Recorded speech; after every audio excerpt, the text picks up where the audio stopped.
A few days ago, I posted these shields and I put the price there, which is 8,000 Kenya shillings or $80. And the comments, especially on TikTok, just erupted. People are complaining it's too expensive. There's a lot of sarcasm going on there. And so I'm here to address the price thing. To tell you why the price is high. Okay, according to some people it's high, according to some people it's not.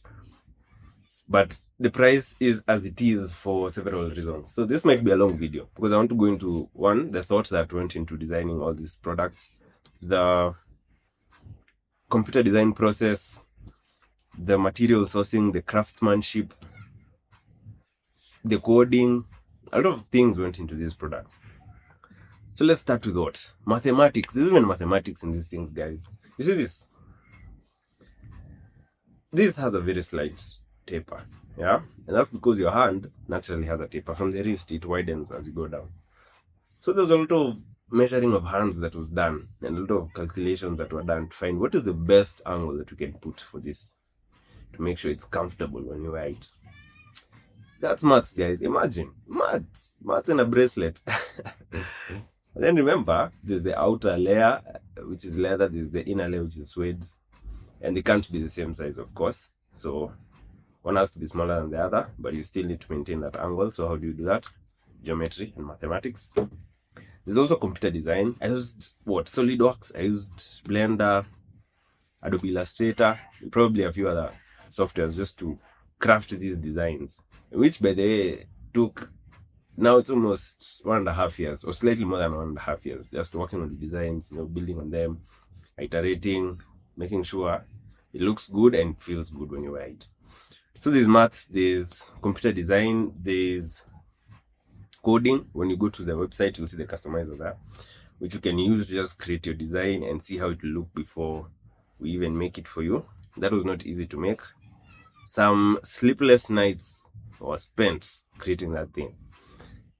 There's also material sourcing. Let's talk materials, because you see this. This is the best leather you can get in Kenya. And actually, I don't even think it's just Kenya, because there's a tannery down in Kitengela where I get the leather from, the leather and the suede. And their work is just top notch. And I don't think it's just by Kenyan standards, even globally. The product is just good, and it's not cheap. It's not cheap. So you get good quality leather. Let's talk buttons. If you've worked with buttons before, these are enamel buttons. You know that enamel is the real deal. The inside is copper. Like, we're talking proper good materials here. They're not cheap. And also because some people have sensitivity to some metals, their skin is sensitive to some metals. All these pieces are designed in a way that no part of the piece comes in contact with your skin. See, if I close this, the only thing that touches your skin is suede, right? That was thought that went into making sure that if you have any irritations from metals, that doesn't happen when you're wearing this piece. What else? Beadwork, guys. Okay, let's just talk about the beads, the quality of the beads. In fact, I have the very item that made me get into this business. You see this? This is the thing that made me get into this business. This was cheap off of the street. What, 200 shillings? No, okay, well, not the street.